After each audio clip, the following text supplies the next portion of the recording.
I'm going to admit something right now. I have never seen Land Before Time. Like, Oh my goodness. like every person I've ever dated in my entire life, Land Before Time is one of their favorite movies, and I have managed to just dance between the raindrops and avoid it my entire You know, life. the problem is you're kind of soft now, and if you watch it now, like you're gonna be crying for a week. Yeah, it's one of those weird fire, Jared. Now, yeah, I've just never seen it. It's one I always figured there would be time. I always figured there would be an opportunity, and then those people wised up and broke up with me. And I didn't have to after that. Yeah. I just never really experienced it. Oh, it's a good one. I mean, I know the Don Bluth movies. Fievel, American Tail, and stuff like that. Secret of Goes NIMH. West is the best one. Yeah. The what was it called when they gave you the eye? There was like, give me the eye. The lazy eye. Yes, I had those VHS tapes. Oh, here's a funny one. Wow, funny weird thing. My daughter thinks she's just introduced me to the Gorillaz. Right, so she's like, "Oh, you probably never heard of these guys? They're like super indie. They got a new album. Like right she's now. 14. Yeah. Whole new album thing. All right, hang on. Real quick side.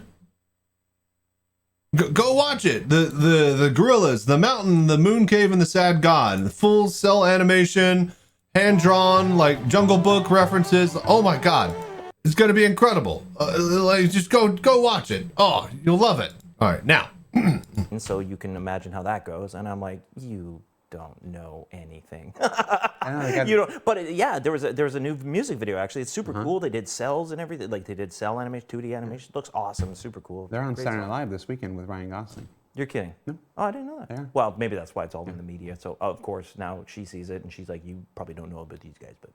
Have you actually heard the new album at all? I've only heard this song. Only saw this So they one. went through and they got all of the outtakes from like every person that ever like subbed in, like clips from Dennis Hopper, all the things that they left on the table, and basically have resurrected them all to a new song. So it's like the whole album is kind of a tribute to a forgotten. And Oh, lost that's history so that never cool. was. Yeah. Of their lost history. That's cool. Yeah, I need to check out that album. Yeah, I wonder they should collab with Blur maybe. And she's like, "Who's Blur?" I'm like, "See, you." Gorilla, is that something? It is cool, which means she's on the right path somehow. Some algorithm took her to the right place, you know. Hi everybody, welcome to Star Citizen. Man, Live with what Tech a Talk. wild Sean Tracy. I'm your host, Sean intro. Tracy. We win places. Are you? No. And I'm your guest, Jared Huckabee. If you've never seen Sean Tracy before, just you wait. The first thing was a fake mess up, and then I immediately followed that by a real mess up because I'm a professional. I'll tell you, I'm going to be completely honest with you. I got a new implant up here. It's kind of vibrating when I talk, and it's being really weird to me. Okay. Like I have an implanted tooth, and it's vibrating when I What talk right now. did you get implanted that vibrates? A new tooth. I understand, but what's it made of? No, I don't think it's secured. Unobtainium. Just Probably. teasing I you, like think- you're I going think bionic. Sibboleth. Sibboleth. There was I did a show like a couple weeks ago. I was completely missing a tooth. I just completely missing a tooth. And the whole thing, I was like, I kept my mouth like this. funny. I like this. I don't know if anybody noticed. My old man had the same thing. He had an old fake tooth. Oh, whistle tooth. Yeah, mine doesn't come out. Mine's in there. It's just not in there super secure. It's vibrating. That's going to be weird. It's going to be a focus for the entire show. About the show. Yeah, me too. So, I'm your host, Jared Huckabee. This show is called Tech Talk with Sean Tracy. Now, Sean Tracy is the Senior Director of Tools, and what is your title? Is changed? Actually, it's changed. Yeah, it's changed because they keep running out of words for You do have one of the different longest titles that doesn't come into Who executive, had because Sean Tracy I'm title I'm change not on bingo anything, card? 'Cause you know I'm won. in that C-suite. I'm quite happy where I am.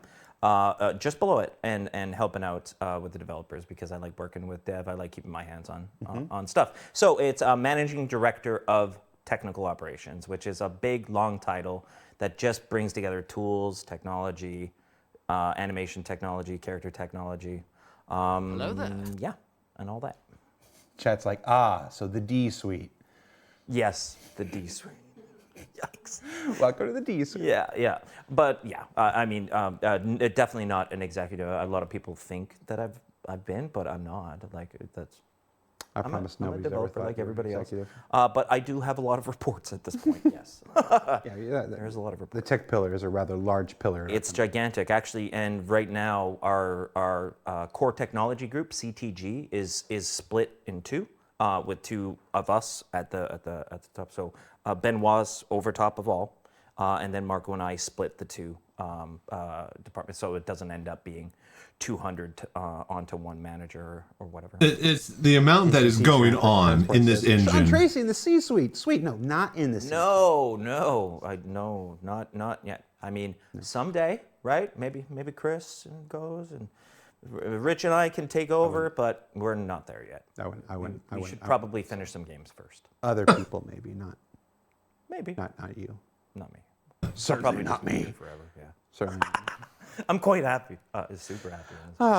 So, while Sean works in the tech content tree, the scope of his work is not nearly as broad as Benoit's. So, one of the things that continuously challenges this show in our effort to improve as we go along is properly conveying and identifying the topics that are appropriate for our guest for the show. So we thought we'd do a little thing. Look at that. That's going to pop up. Oh, there from you time to go. time. Today's topics are questions Hey. and situations hang on. and improvements and whatnot related to the Oh, hang on. Technical difficulties. Let me turn this off.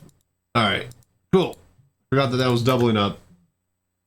engine, which is Star Engine, the editor, which is the thing with the interface for the engine where everybody makes their stuff, all the various tools that allow all of our stuff to connect, whether you're using Blender or 3D Max or whatever. Big focus on animation and character tech. And then, of course, just a little bit of VR. Yep, and it's Definitely. just A 'cause I'm little helping. bit of It's VR. just 'cause That's why I'm helping. here. I can't take anything away from Sylvan's work that's going on with VR, which is fantastic and it's great stuff. But by no means am I doing nearly the hands-on work that he's doing. I'm just involved a little bit. Gotcha. So we're going to start into the When questions is the as we usually Sylvan do. We put a thread up on Spectrum. Tech Talk. When is that? We went through and pulled the questions that were actually related to the. I guess when they have the actual topic. official launch. Let's just be real plain up front. The overwhelming majority of the questions were not on the topics or for this person, but people like to try. So we're going to get into the questions that were appropriate. And the first question we have was about the character customizer expansion.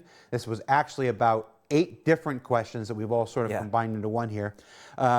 Will we be able to edit body type, height, weight, scars, size? Immediately, height, no. The character rigging is built for a 6-foot tall person to reach the buttons, to hit the cockpit joysticks, to have his feet hit the pedals.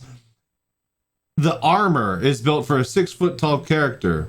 Like everything about the game works for a 6-foot tall, 6 meter tall person, entity, being. Same with the female. Maybe slightly smaller on the female side, I think, but there's a whole reason why it's difficult to swap male and female armors, because they have to get a whole completely different set.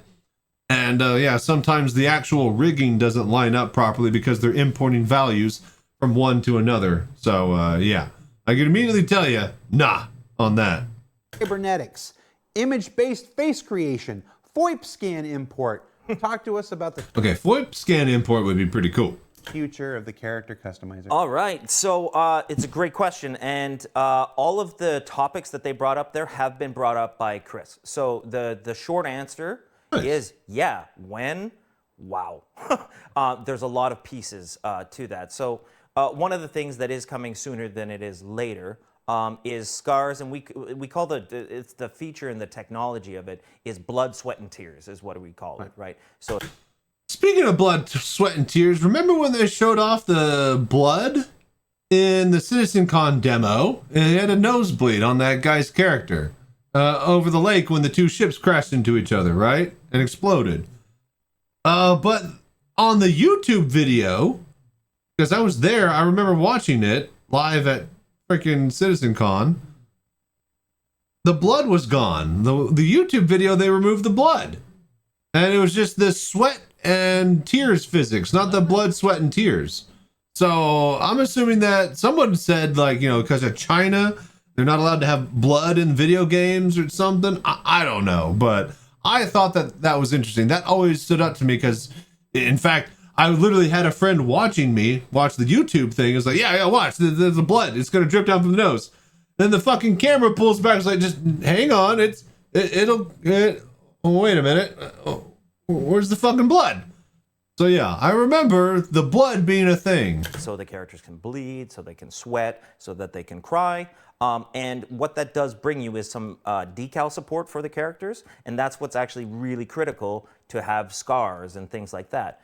That starts getting into, so the tech enables this, but that starts getting into design discussions like, okay, when does a scar get made, right? Does a scar last forever? How shit. long does it last? How do you does incorporate it with Death of a Spaceman Spaceman? work into scars, blood, sweat, tears, these kind of things.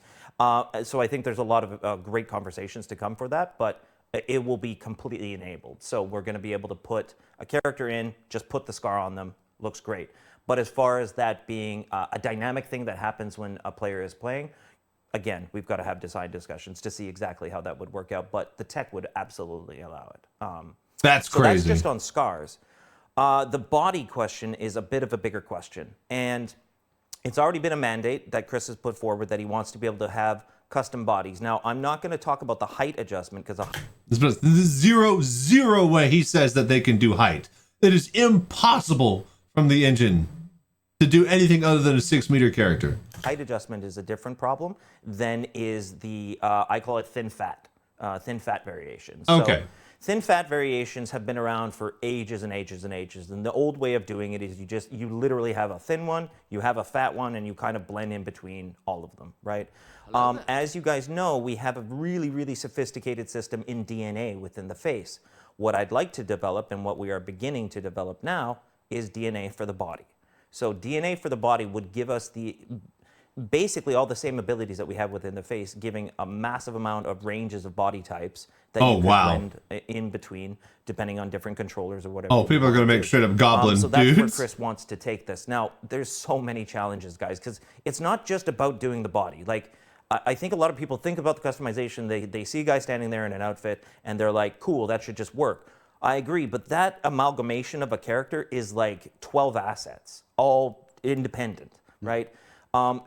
If I were to restart this game again, I would make every body the exact same topology, every shirt on top of it the exact same topology, so that we could do those blending kind of things.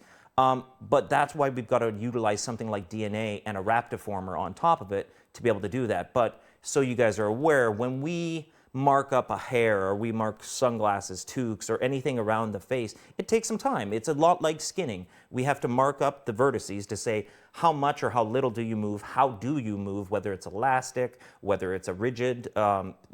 It takes some time. We would have to do that then with every single body asset. And just to give you some idea, we are nearing 1,200 body type assets within the PU. It might even be higher. That's the last I checked. That's a lot. 1,200 assets. So we're talking a lot of stuff over many, many years, and they're all in different states of, where's the mesh, LODs, face orders. It's tricky. So the things that go on the face to make DNA work. Dude, there's so many goddamn moving parts to this engine. It's crazy. Like, just thinking about how complicated the flight model or just like, the mining gameplay loop is. And then like the character creator itself just has like 1,000 moving parts.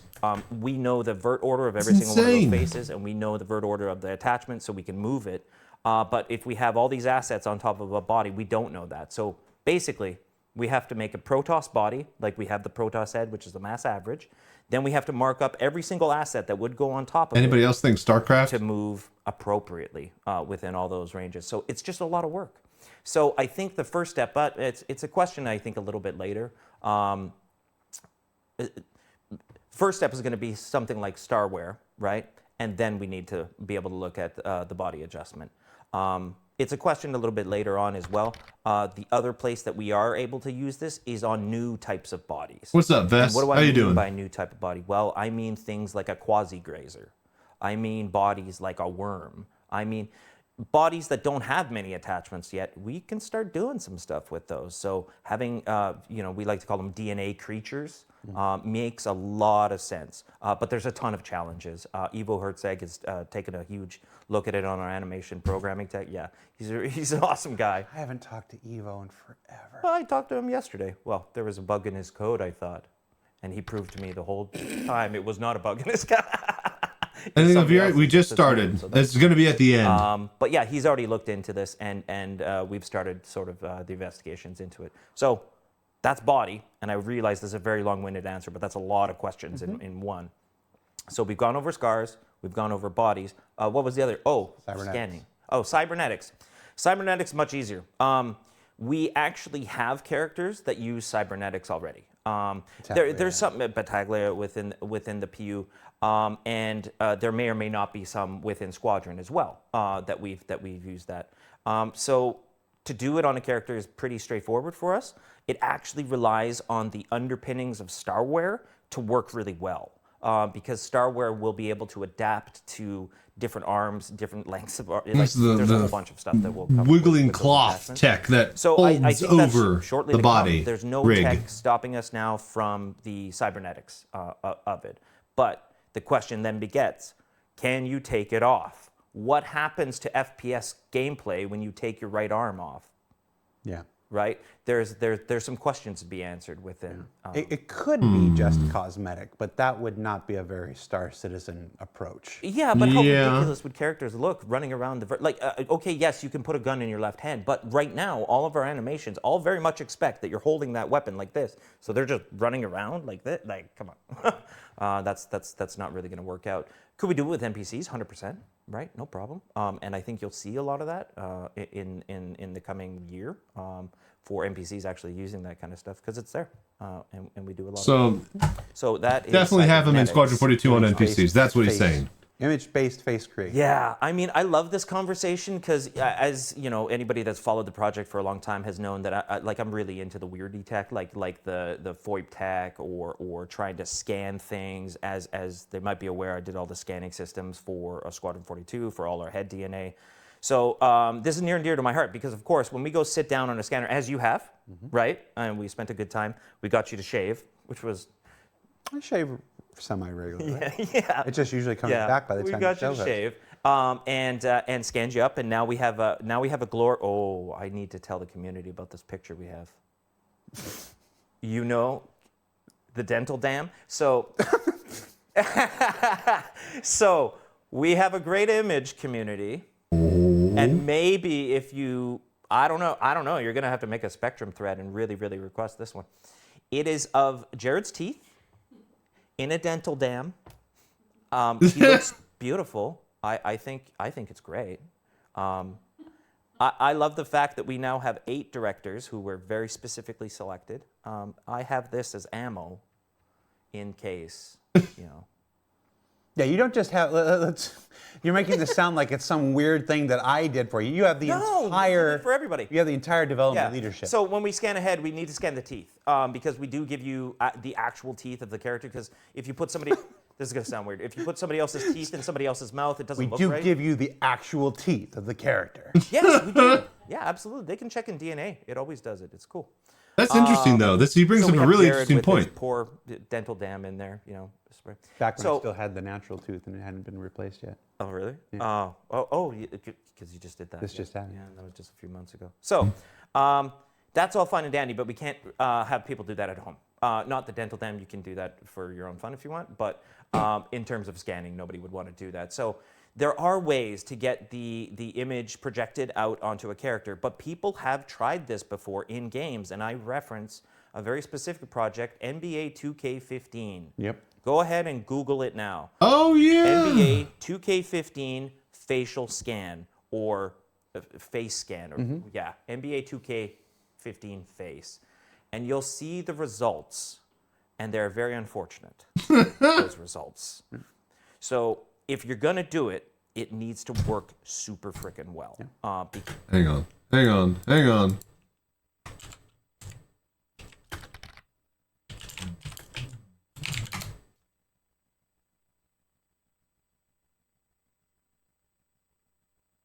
Oh, dear Christ. one of the first thing that came up was this monstrosity. Oh God. All right. Okay. Yeah, I mean, it's like, we got me at home, basically. Yeah, it needs to be good. Again, you're going to contort your own players. Quake 3 had a booth at E3 where you could get your own head scanned right into the game. That's like 2002. They also had something like that in another thing somewhere. I want to say Path of Exile, but that doesn't make sense. I think it was Star Citizen at a Citizen Con. You could actually have your face scanned into the game. That was like 3 or 4 Citizen Cons ago. That is not something that people, as funny as it is, it's not something you want running around in the verse. So the only time we would do it is if we could guarantee those results. Now, DNA kind of takes us that direction. So what I think is much more interesting is taking a FOIP capture or a webcam capture or even just an image capture and driving DNA as close to that position as possible. Right. And then bringing in whatever texture makes sense for that. Like, you get the closest you can. So it's not a true scan. It's more of a DNA approximation of you rather than a full scan. I personally think that's probably a safer way to go. And I really hope you guys have Googled 2K. Oh yeah, no, they are. The search analytics for 2K15 just went up. Yeah, I'm sure. There's a I actually spike. used that feature in WWE 2K20. Did it work good? Yeah, I got it. Well, I was able to cover like the bottom half with a beard and stuff like that, but for the most part, yeah. Yeah, it didn't mess up too bad? No, you could tell it was sort of me. Oh, that's good. Jared, we have at home. Honestly, I thought they gave up. no. I thought they just bailed on it. They did for a couple of years, though. I know that. Yeah, I know. So maybe again, whether resolutions are higher. But anyways, I think that's a very reasonable way that we could do this. Is it going to work? I don't know. Haven't tried it, but I hope to get there. Yeah, I think the faceware thing is probably the FOIP thing is probably the right thing, because you can get all the points in the structure from that, Exactly. and then alter the structure, and then just find the Precisely, texture, and yep. you get people half the way to. Yeah, and I making think their face we've right got there. enough textures, especially now that we've done the new scan set and we've got like 60 or 70 of the new materials and all that in, plus the skin tinting. You can actually approximate somebody's skin tone pretty close. And there's a whole bunch of algorithms you could do to do that. So, I think it's worth an effort for sure. But I can't guarantee it. Because, again, I work a lot on the technology that enables the developers. That should be my title, I'm your developer's favorite developer. That really would be the title, developer's favorite developer. So I make the tools for these He keeps guys. trying to make this happen. He asked me to make it his intro at the beginning of the show, and I'm just like, I love it. I think Chaperone's super cool too, but she was the one that really properly coined it, I think. Chaperone is super cool. I got 2 different skins on Fortnite. Oh, right, from Fortnite. Yeah. And there go any cool points I might have had. Yeah. What do you mean? Oh, because you play Forget it. I play Fortnite sometimes too with the kids. I like to shoot kids in faces sometimes. Just like 11:30 at night before I go to bed. It's just like I'm just gonna Yeah. just murk some. Yeah. Yeah. Best when you can say it's over your bedtime, but honestly, that they tend to smack talk me better than I smack talk them. Let's stick with character tech animation stuff for a bit. Let's flash. Hey, look, we got our topics there. Nice. Let's talk some male-female model parity, if you will. Why are the male and female player models so different in terms of bugs and feature support? Yes. So we just talked a little bit. I mentioned it. The player heights. So height adoption. The reason we have different heights between male and female is we have different rigs. We have identical human rigs, but they are different heights and they've got different controllers, different offsets, all these different things. So that means that their assets actually get skinned independently. We also have different geometry in some cases. Like we take parity pretty seriously. Like we've made sure that when an armor goes out, it's got both versions. And we don't go over the top with the female version's massively different than the male version. It's darn close. I hope that most of the time you can still tell What's up, Velocity? that there is a difference, but there is, and it gets skinned separately. So it's dealt with as a separate asset. And commonly what happens is that somebody just messes up one of them. Or they're in a rush, or we're trying to get a whole boatload of assets done at one time, and either the male one gets missed and the female one goes in, or the female one gets missed and the male one goes in. So it happens, but we are really trying to keep parity in place as much as possible. So the reason those break down is just because they're two separate assets, completely different. In terms of design and the data on the design side, they're identical. So we have one, it's called a record, a data record. We have one record, and then depending on what skeleton that record goes onto, it will go down a different path of geometry in that record. So for example, we just set a tag, it says female, and we have other tags like hanging. If it's on a hanger, it looks like the hanging version. If it's in a locker, it looks like the locker version. So it goes through this little tree of sub-geometries, we call them. So yeah, that's why it happens. But we do take it pretty seriously. So most of the time that something like that comes up, we absolutely try to do it. Another big reason is some legacy assets, for sure, that just weren't created for a female in the first place before we actually started taking this seriously. Because if people remember, we didn't always have a female player, right?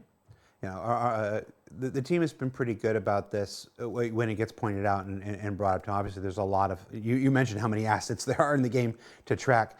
Every single time one has come across my path, I've been able to message like Armando and been like, dude, this shirt's been on the male model, only worked on the male model for the last like 6 years. Can you help me out here? And it's not a high priority thing, but it's still, it doesn't make it any less important. He's always been really good. Shout out to Armando and everybody on the tech art team.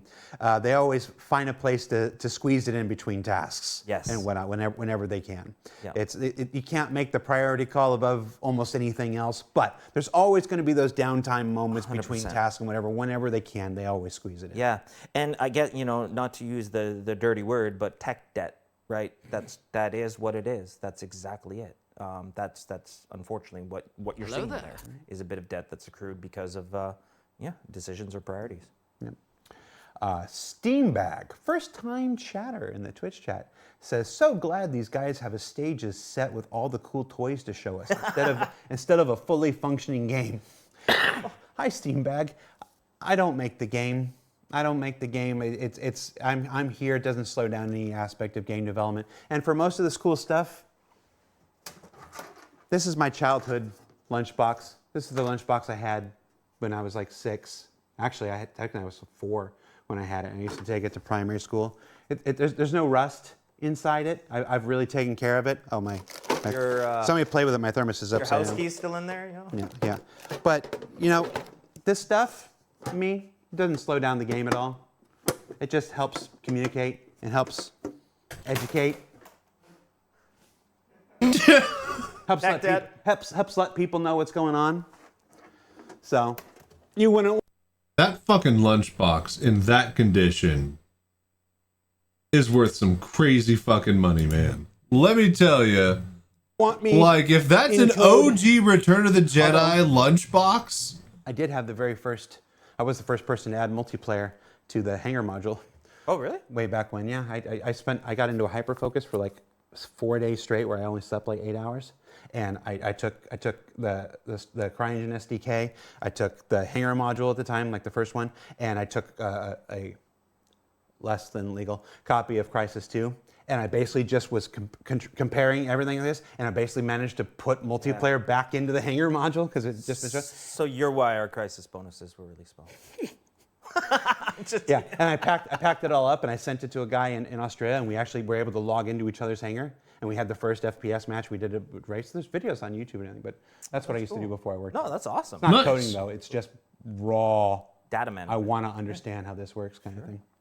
That's cool. But again, that doesn't fix a game really. Ooh man, when you get that hyper focus, nothing can stop you. 2 weeks before the first live VR mobile cockpit event that I took my cockpit to, it didn't exist. It was on paper, mostly in my head, not even actually a drawing. And I told the guy at Bar Citizen, hey, I'm going to build this cockpit. Might be done in a week or so. I'm going to try to take it to the June event down in Austin.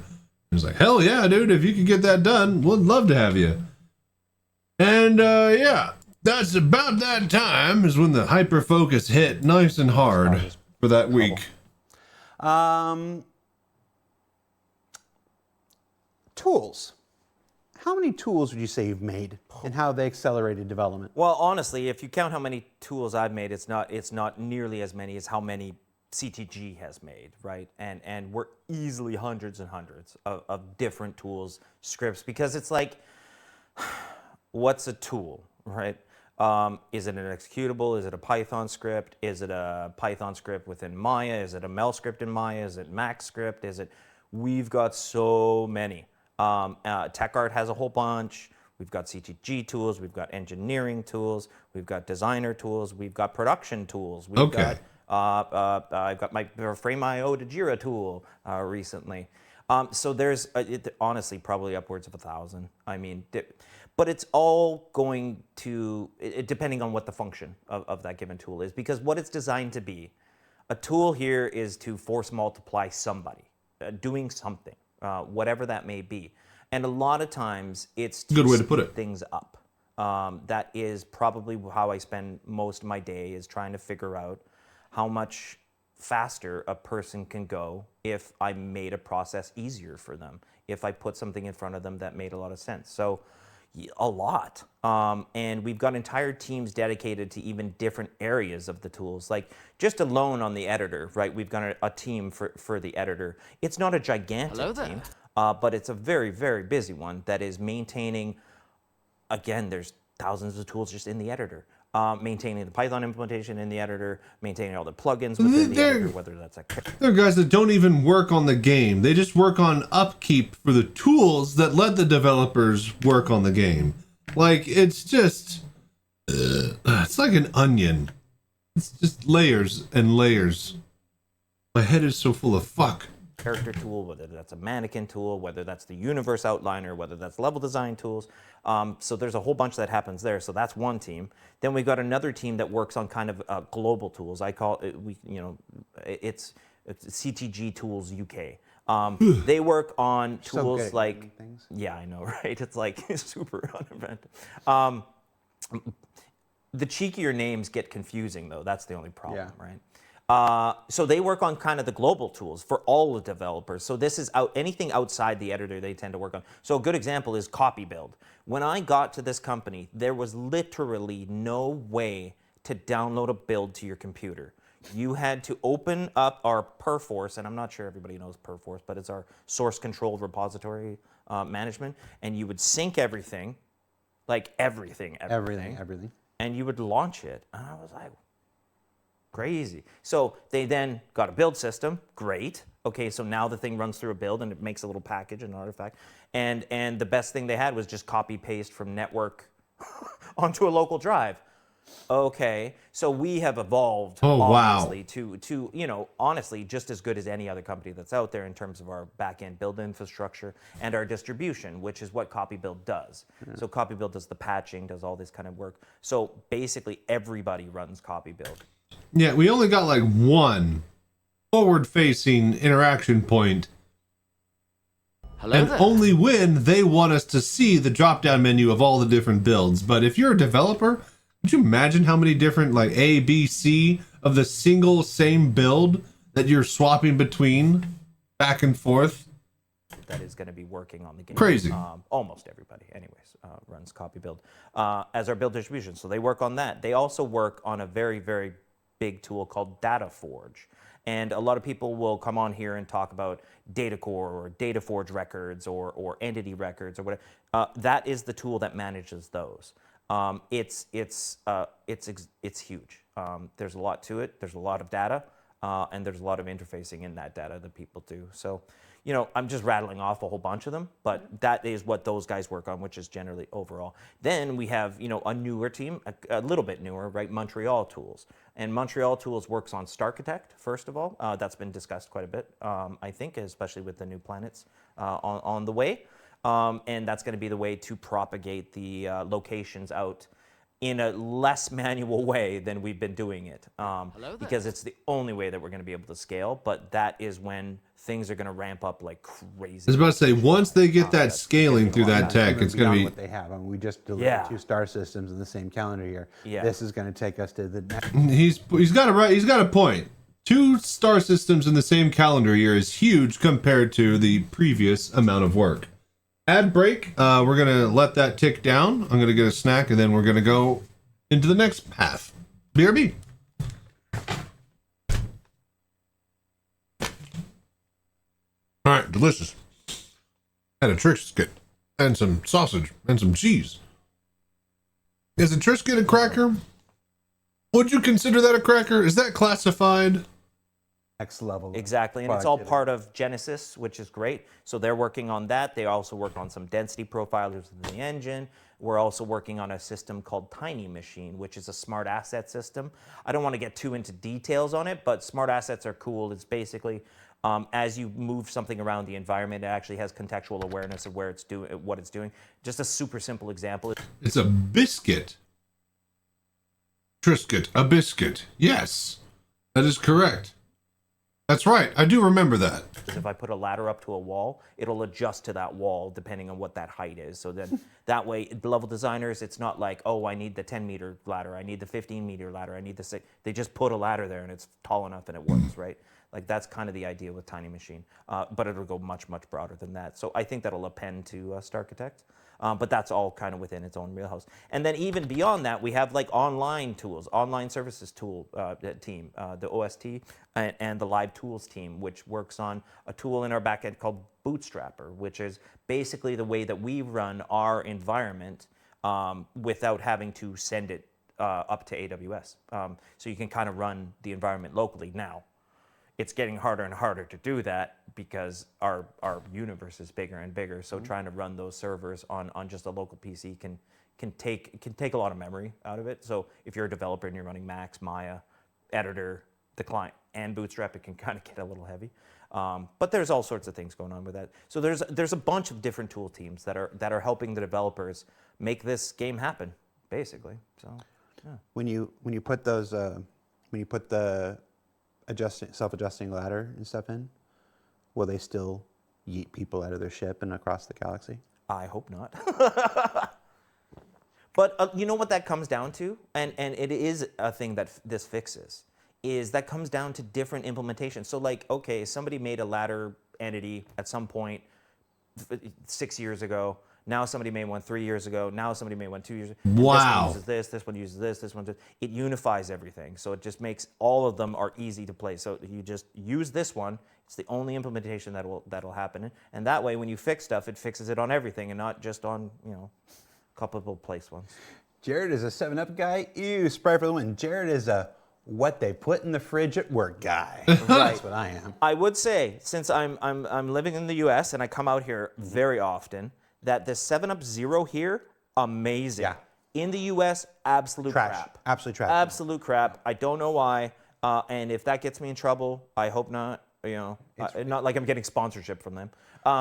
But I will say My that 7-Up Sprite sponsor. Zero on the other side is amazing. Yes. Over here is total crap. So Yeah. what the heck? Yeah. I don't get it. Because they have to use different sweeteners and stuff. The UK is pretty gung ho on, It's such a on- weird on their, experience. on their zero sugar stuff. Like you find way more zero sugar options here in the UK than you can anywhere else because they decided to tax the hell out of sugar a while I have that Dr. Pepper I said I didn't want on camera, but the Dr. Pepper Zero here is awesome. It has that caramel. Yeah, sorry, I'm I like the one with cherry. way off topic.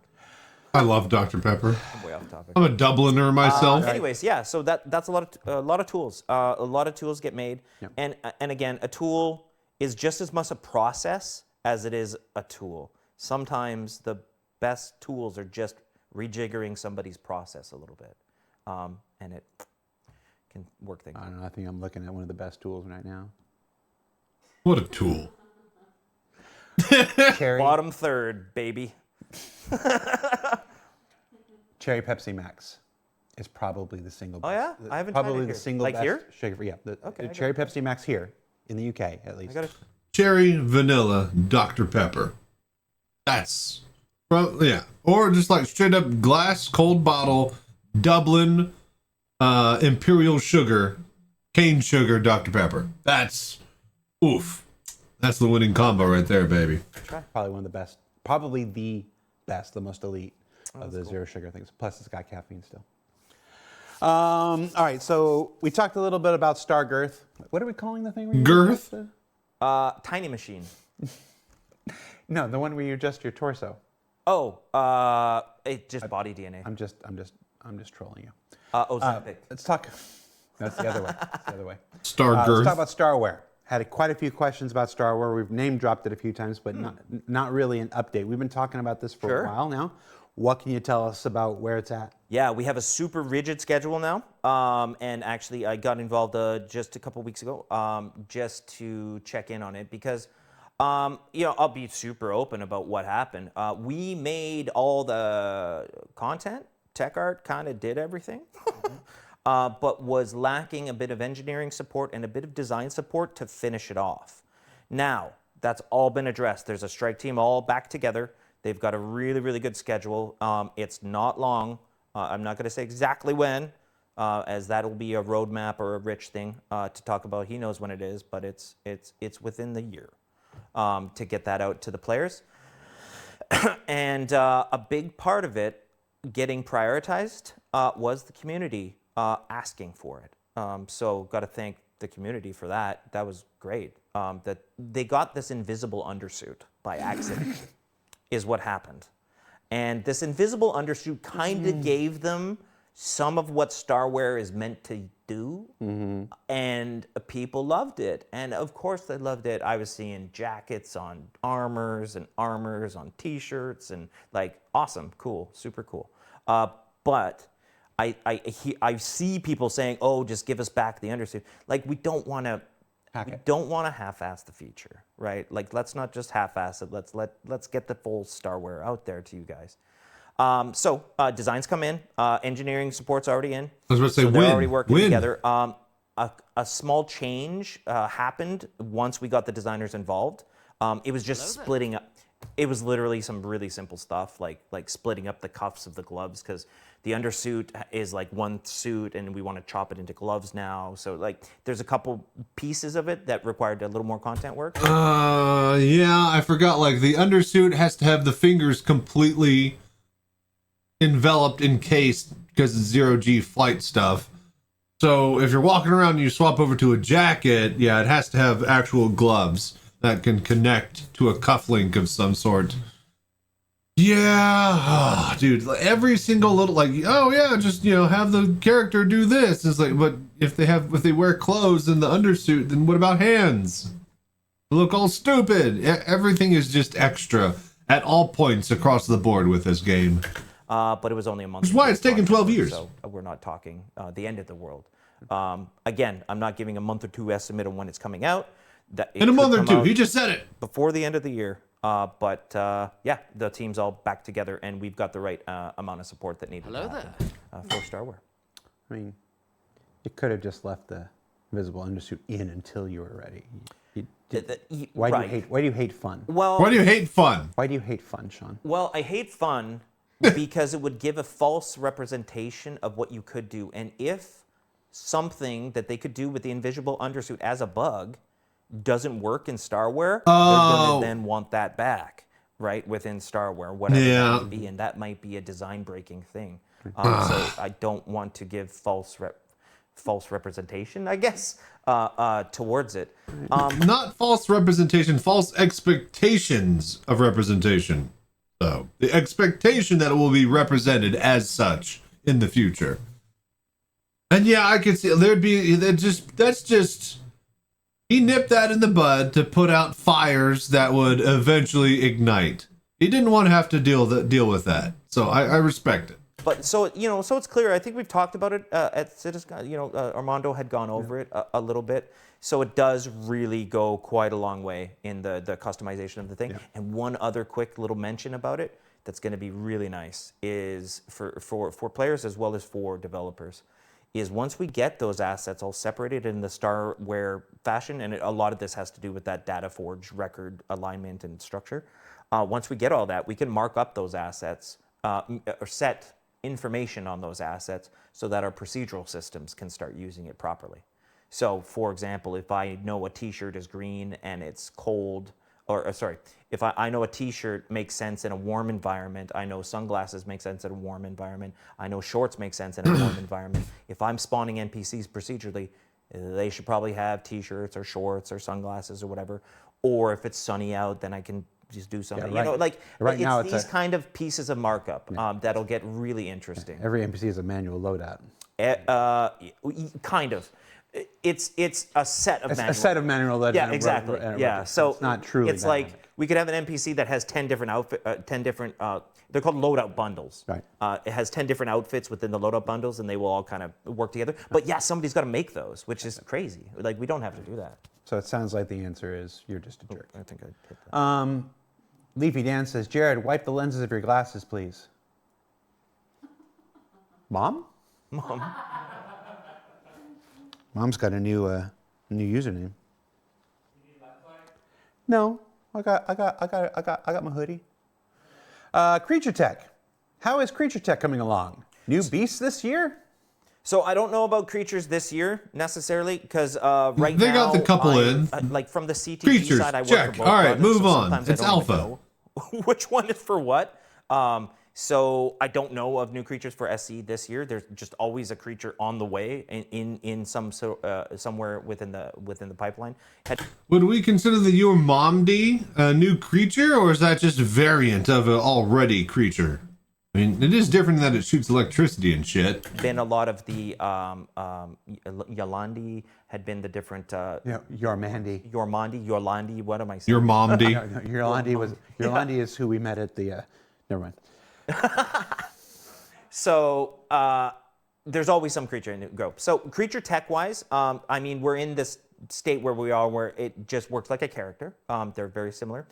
But as I mentioned before, we're looking into all the scalable skeletons as well as creature DNA so that we can give some massive amounts of variation to these guys. Because it's one thing to pre-can a couple assets and to spawn them like randomly or so, but it's a way different thing to have the range of like a DNA system or something like that. Even material systems need to be able to scale in the same kind of way. So that's where we're going. That's where we're heading. Is definitely that route. Now we're also going to be adding a bunch more Boids, like a bunch more of the more simplistic creature, not a full, necessarily AI, but a critter that moves around that you can shoot and pick up, whatever. Yeah, so that's kind of the state of creature. Okay.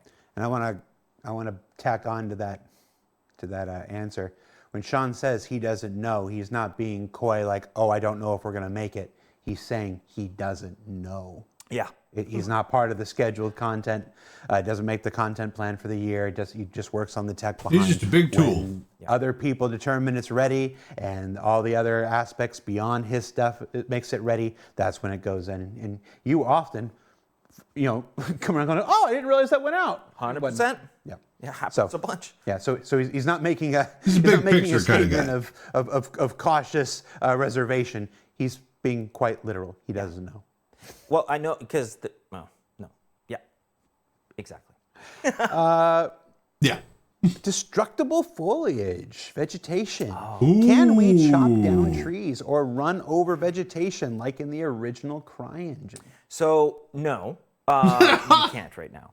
Obviously, because people have probably driven their cars into the trees and stuff like that. Small ones, I think we just disappear sometimes, but most of them you just run into. So the original Crysis, so it's clear, was super ahead of its time. It used a cutter object. It was really cool, and anybody that does 3D modeling will understand a Boolean subtraction. And Boolean subtraction is a technique. You put one mesh kind of over top of another mesh, and you subtract the first mesh from the operand, from the next mesh, right? And it creates a hole. And what's cool when you do that, Like onions. that you can project the UVs and get the material from the cutter object anyways. We don't do that anymore at all. That whole system is long gone. What we do have is in Maelstrom, which is not quite rolled out, I think, to the persistent universe, but is very in use for Squadron 42. We have 2D procedural fracturable planes that come out of Maelstrom. We've got fracturable 3D meshes that can come out without the Boolean subtraction. You don't need to do that. It's much less. Man, talking about all this freaking fracturing and breaking things reminds me of the old Havoc physics engine stuff from LucasArts, I think. I'm trying to remember. There's like that one Force Unleashed game had it. A couple of other games had Havoc. Like Havoc is, I was about to say, Havoc is still in use today, from what I understand. It's like not an engine, but it's a physics add-on for engines, if I understand correctly. Heavy in the end. But Maelstrom will be the system we likely rely on for all of that. Maelstrom is a heavily engineered system for all kinds of different destruction, and I'm sure the community's heard a bunch about it. Physics talks about it and works on it all the time. And Chris is particularly involved and interested in Maelstrom. If you know, if you say the word nearby, he will give you the feature list and the documentation and everything that goes. For example, I'm working on another area of Maelstrom right now for a given character for armor destructibility. Maelstrom is really going to visually make or break the game. There's a very specific character that has to have some armor break off. That's all. So we need to make that work, and we didn't have characters working with Maelstrom, so that's something that's starting to happen. So I expect that we will be able to break trees. I expect that the level of immersion we've always wanted out of this game will let us do that. But how that works with the planets and Maelstrom, I cannot say. That's going to be physics and planet tech, and they're going to have it out. You said Maelstrom enough times, I have to expect Chris Roberts to just burst through here like the Kool-Aid Man. People say it weird. Maelstrom.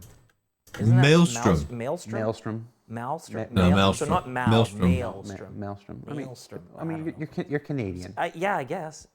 Don't talk about me too, okay?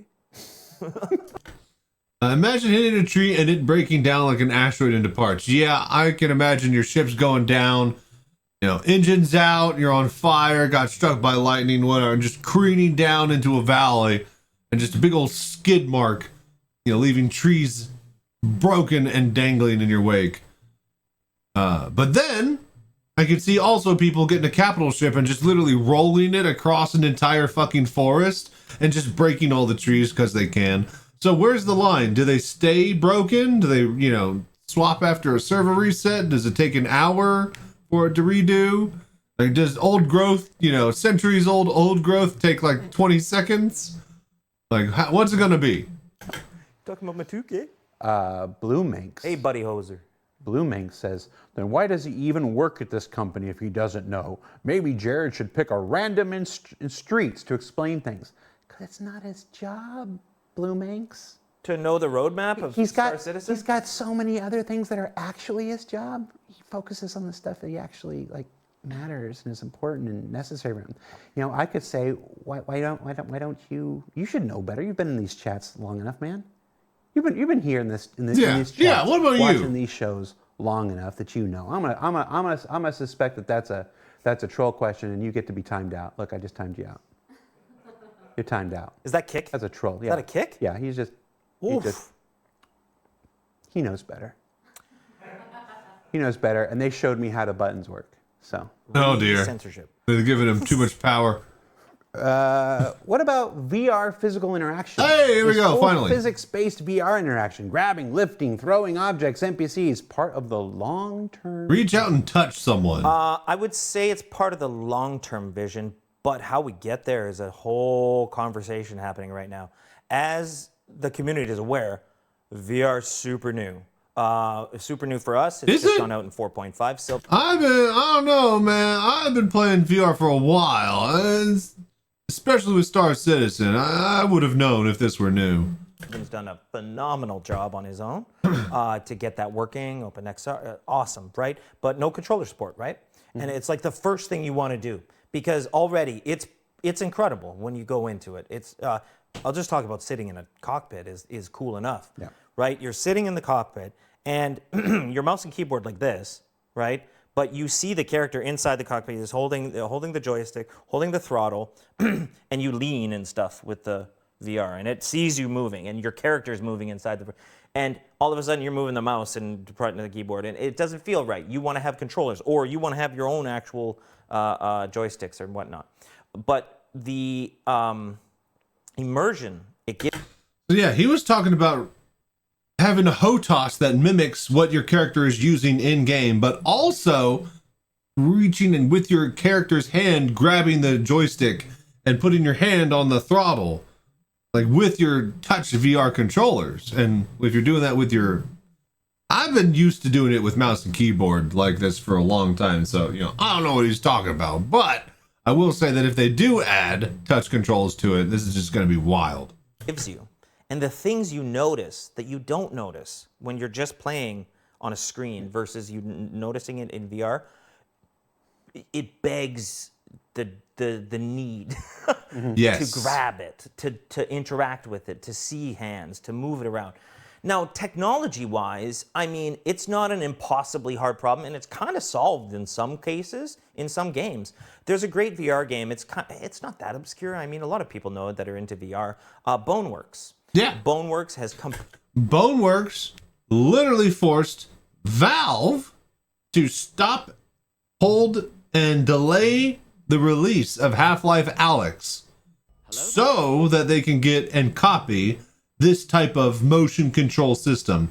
One of the big things was that, like, if you are holding like a metal bat, let's say the bat is here and your hand hits it, it doesn't like glide or pass through. It actually has physics and interacts with itself, like full proper collision based type stuff. Like a lot of games and VR stuff before Boneworks, like, yeah, just hand wave and make it, magic float through type stuff. But like actually having the hand be a hand, like Boneworks nailed that so well that Valve had to, delay Alyx to mimic / copy that system. So yeah, definitely Boneworks. Go check it out if you haven't. Completely done this. Now, their characters can look crazy weird sometimes, especially in multiplayer. They didn't do proper skeletal rigging for all of it, like Star Citizen has, but the hand controls are in. Like when you are doing these kind of things. So a lot of these things, just like FOIP, it'll come down to our, not capacity, but our tolerance for wackiness, right? Because again, as soon as you're driving the hands, because you could absolutely do this now. You could drive the wrists, the joint anyways, that you would need to of the given hands, and you could drive them around. Think of what that would look like right now. Right? A guy's running through the first, like he could look like Superman. So there's a lot of stuff to solve, right? To make this so that it makes sense. Just running with G.I. Joe hands. We are totally unified in first person and third person rig. It's all the same thing. So we can't just show you one thing in first person, like your hand tracking and it works and it looks amazing. It's kind of how Half-Life Alyx works, which is an incredible VR experience. Like that is a bar to achieve just by itself. People will see you in third person doing these kind of things. So yeah, that's going to be a tricky thing. So it is something that we want Sylvan to be involved with. We want to start talking to design about, try to work out how this is going to work, because it's also not just about supporting one set of controllers. It's about supporting all the sets of controllers that are going to do it. So we've already had a tricky enough time supporting the gamepad, let alone these extraneous devices that are on top of it. So I think the interaction, it's impossible to say no, because you want it so bad. You have to have it, doing right? VR. It's one of those things where, and I promise everybody, there will be a time where we'll have Sylvan in this chair and we'll do a whole thing about. Please, VR. dear God. We're gonna let it continue to mature a little bit more and know a little bit more about where we're going before we subject him to such things. But if you've spent any serious amount of time with Chris Roberts, you said our tolerance for silliness and whatnot. It's never going to be just okay. It's never going to be, oh, that's all, that's enough. That's enough, and we can just sit there. 100%. We're going to push. We're going to push, and we're going to keep pushing. We're going to keep pushing. Occasionally, chat, there'll always be somebody in chat talking about how are they still figuring this thing out in the year of our Lord 2026 and whatnot. And that's because they push. This project doesn't end. You know, if we all have our way, we are making this game and continuing this game well beyond 1.0, well beyond 2.0, 3.0, just going on. It's like any other MMO. WoW's still going 20 some odd years later. It's like this. You know, that's our aspiration. So when we talk about these things, it's not about, the end goal is not 1.0 and you stop. And that's why sometimes the tense that we speak in can seem like it's out. We're already looking and planning, and you know, the thing that comes next, the thing that comes next, the thing that comes next, and the thing that comes next. So yeah, at this point, it would be foolish to say no. It would never get to a point where you can grab things and interact with things. Yeah. My dream is a nice little, the tracker that I just want to be able to throw the bird without needing anything, and I can just throw the bird and whatnot. I'm not a.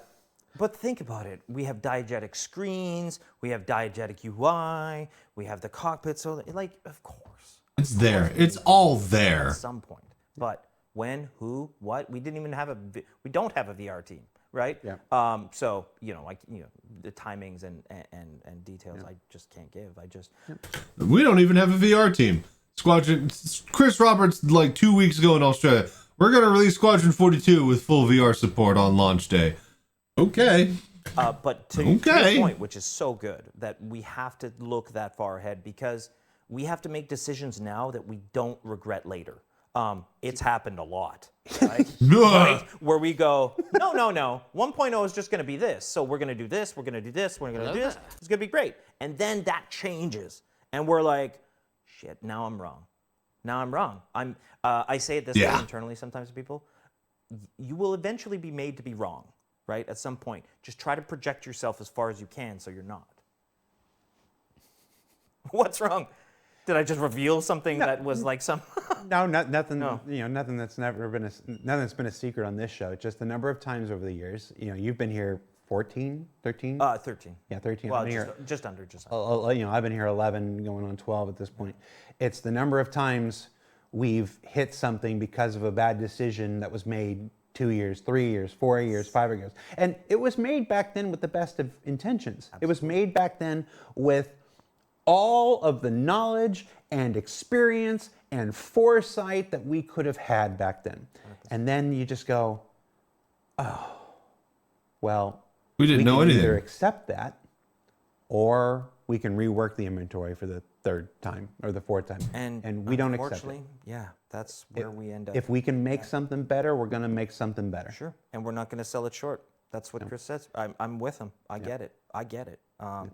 Does it suck to eat that sometimes? Yeah, it does. But in the end, it does work out. You packed your own sack lunch there. Yeah.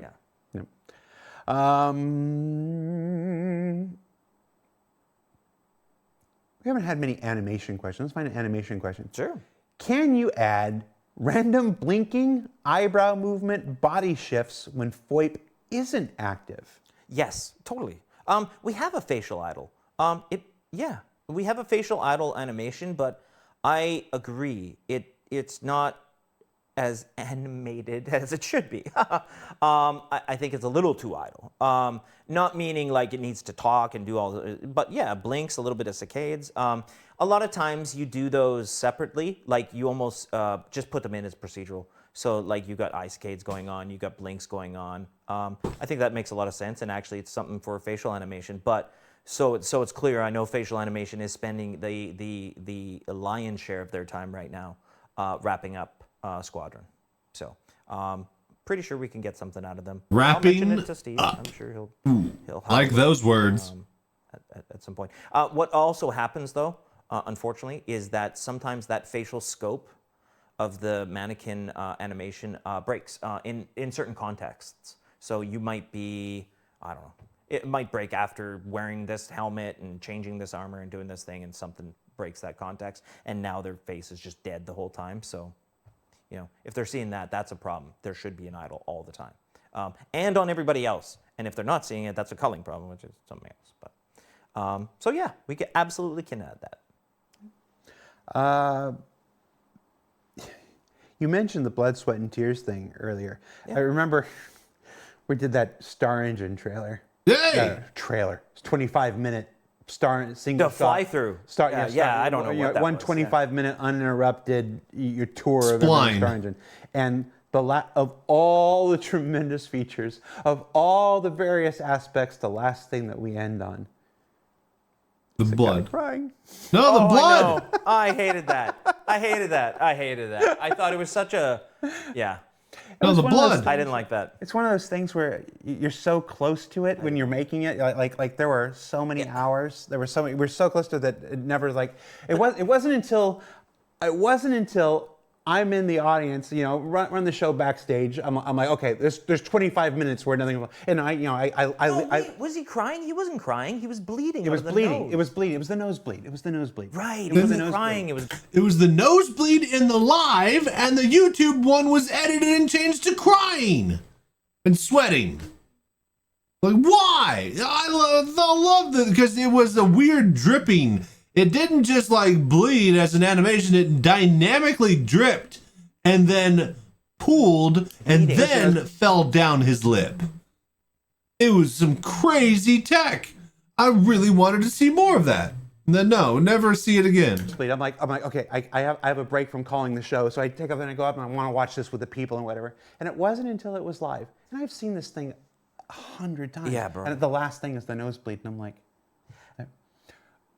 So the question, I'm sorry, I'm way off. Is there a question on that? Because we're just shitting. Yeah, on no, it. we're- Yeah. Is that some? This question is basically: are things like that just for the NPCs, or is that intended to come to players? No, it's intended for players, absolutely. It's Nice. And the work on it is way more gory than I would have expected. It was actually so uncomfortable. Story time.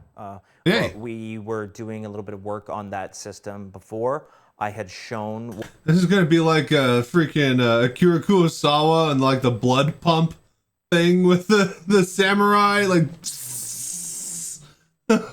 couldn't turn it off in the code. What a face looks like. Okay, so I made a little video with Dexter music, and I had a knife in the game, and I sliced the face, and it was super. I thought it was super funny. Right, I thought it was great. Forrest thought it was funny too. He was like, check mark. But for some, it was gory, right? So in the end, I had to blur out a couple of the screenshots. And I know, like, it sounds stupid because it's like, oh, it's a video game, but it looked so freaking real that it was kind of weird. Like it was around his eye and stuff. It was all very gory. So there's some questions there, right? Of how far that goes or how far that needs to go. But as far as they can, man. And right now, it's a big deal for wrapping up on Squadron because, of course, there's humans and there's. Okay, let it go is super far. Take it to 11 for Squadron because it's single player, and then for the MMO, dial it back to where it's fun and gameplay like. That's what I would say. So yeah. We talked about Starware, Starcloth. Anything you can update us on? Yeah, but I don't know. Can't have lightsabers without dismemberment. You know that a lightsaber is so hot that as soon as it would make contact with your blood, it would cause a steam explosion and would basically explode with the force of a grenade. So they didn't put that in the movies. It wouldn't just chop it off and cauterize. It would literally steam explosion all of your blood. It would be insane. You would literally be ripped apart in a blood explosion. So yeah, that's fun. I mean that's funny. That the community is gonna care that much. The Starcloth technology continues. They asked. Yeah, no, it's great. No. It's just that we have Not my complete. question. So we talk about tools, right? So when we did Starcloth, we didn't really make a lot of tools for it. We just made it work.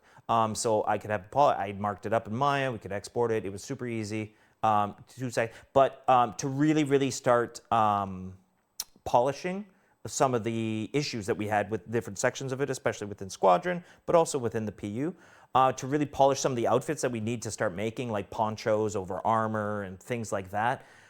We needed some more markup ability. So what they've done, it was really cool that Vineet, the physics guys, we have Abhinav in Montreal, they've all worked together to make a physics plugin for Maya that replicates StarCloth in Maya and the markup that we do within Maya, the deformation that we do with cages and things like this, so they can see it real time.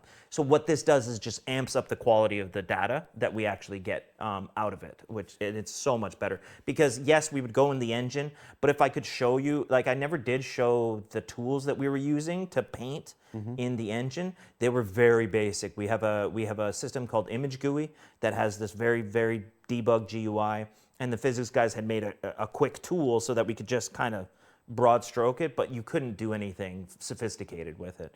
Now that it's in Maya, super sophisticated. You still see it in engine real time and stuff like that back and forth, so that's fine. Nice. But it's just more control over it. Oh, one nice, I get so excited over these dumb things. We can now put, this sounds simple, but it's not. We can now put rigid objects, like rigid, okay, so for example, buttons. Buttons on the medical gown. There's an example. There's buttons that go down, or bishop's trench coats. They're rigid, and they're on top of cloth. Before, they were just like cloth. They would move like cloth, and it's hard to see it. But now that we have these rigid pits, they actually affect the simulation too. Just those rigid areas, it looks so much better. So there's a trench coat that Bishop has as well that has these, and it's totally not expected, but it has a belt that hangs down that has, it's like a big leather belt of a trench coat. And the belt hangs down, and there's these little grommets within the belt. So we made all those grommets rigid, totally changed how this thing looked, and it was way more real, way more what you would expect from that. So that's a nice little piece of tech that came out of that little work. I know it sounds small, but like, again, I'm your developer's favorite developer. They think it's great, so I think it's great. Well, if they're happy and he's happy, I guess I'll be happy in a decade when we get to see it. We're just about out of time. What? Yeah, we're here. Oh, thank God. What do we talked at the beginning about the size of the tools team. We talked about all the different aspects. You represent, this pillar over here. There's Marco over there. There's Benoit like this. We have Benoit on every 6 months or so now. Do this, but we don't often get to talk about tools and stuff. It's not the sexiest topic. It doesn't have a whole lot of visuals to go with it. Often it's not, everybody wants to know about, when can I do this in the game and when can I do that in the game. And most of the conversation about tools is how we make the game, for instance. You've got a couple minutes here. You got a couple minutes here and we've got a platform. What would you like to say to the Star Citizen community? What would you like them to understand, to appreciate about the role of tools? Oh yeah, I got some. Fuck you guys. Just imagine working for these guys. Imagine working for these guys. These developers, right? You meet them all the time. No, it's the biggest thing I want them to appreciate is that there is guys that are working for their favorite developers to do that job. Like always, we don't have middleware. We're not, like, it's the thing I'm really so proud of. Yes, we started out of Lumberyard. Yes, we started out of CryEngine. I've had a whole history with that. But we have become something so unique and so big that sometimes we're so busy on what we're doing. We look up and we'll even do some competitive analysis. I'll go into Unreal, I'll go into Unity, I'll look at other games projects or whatever and realize how at the top of the game we are. We are progressing amazingly, and those tools people are part of the reason why. There is huge areas of this game that aren't getting the tooling it needs, because I'm sure developers are watching this going, my tool's total garbage, right? Because I hear that stuff all the time too, every day. But it really depends on the area, it really depends on the process they're in, and it really depends on what they're working on. One of the things I like to say a lot of the times is that people like to complain about editor stability, is what I hear a lot. I'm like, hey, do you play the client? They're like, no, I'm always running in the editor. I'm like, well, listen, the client's running in the editor. So the editor is no more stable than the game. So please make the game stable, and that editor gets more stable. It's things like that. Like it's just the reality of the work that we do. That the tool that it comes into gets the blame. Copy build, the one I talked about on the onset. Exact same thing. Copy build's slow today. Copy build's not working. Copy build this, copy build that. And it's never copy build. It's always a network problem, build store issue, patcher bug. Honestly, it's a tough job. It's a tough job. It's a tough job to take that kind of stuff, but it's also incredibly rewarding because I was just doing some work today. I even said to the guy, just tell me it works. I need that dopamine hit. And realizing that, you know what?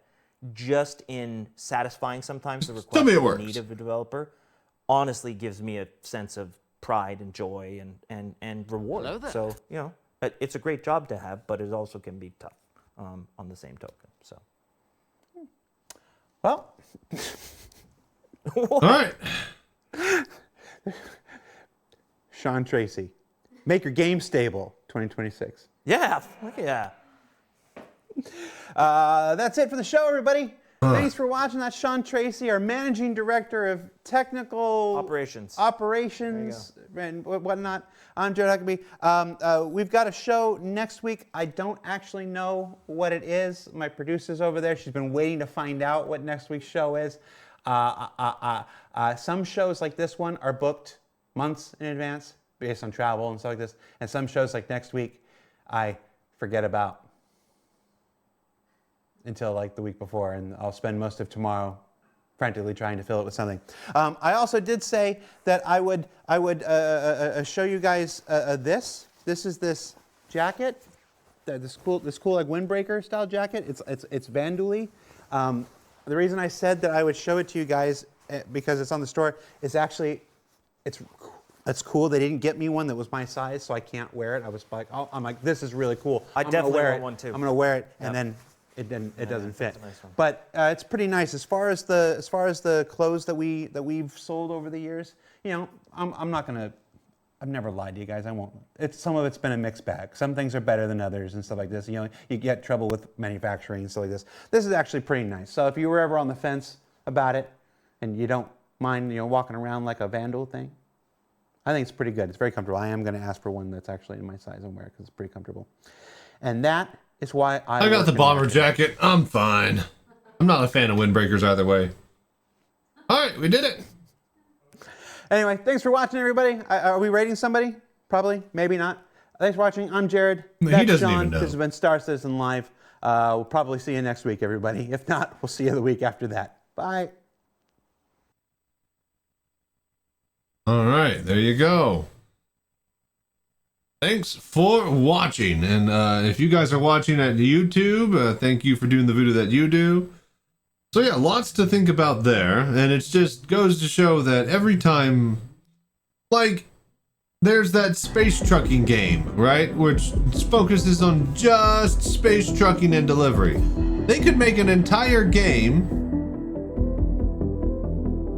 Oh, we are. Right. They can make an entire game out of the mining loop from Star Citizen. A whole, like, doesn't even need to be multiplayer or anything, just like single player, like, mining game, right? Let me put it this way. Hard Space Shipbreakers was its own single player game, and it's just the salvage gameplay loop out of Star System, albeit one with laser beams and being able to cut things in half and whatnot. But who's to say we can't have that in Star Citizen once they add Maelstrom and whatnot? So it's just like so many things stacked on top of each other. It's Star Citizen is an onion. Okay, that's all I'll say. So with that being said, check y'all later. I'm gonna get out of here. Stay safe, fly right. I'm Chachi Sanchez. Y'all have good night. Nice. Can't wait for Sylvan to get on though.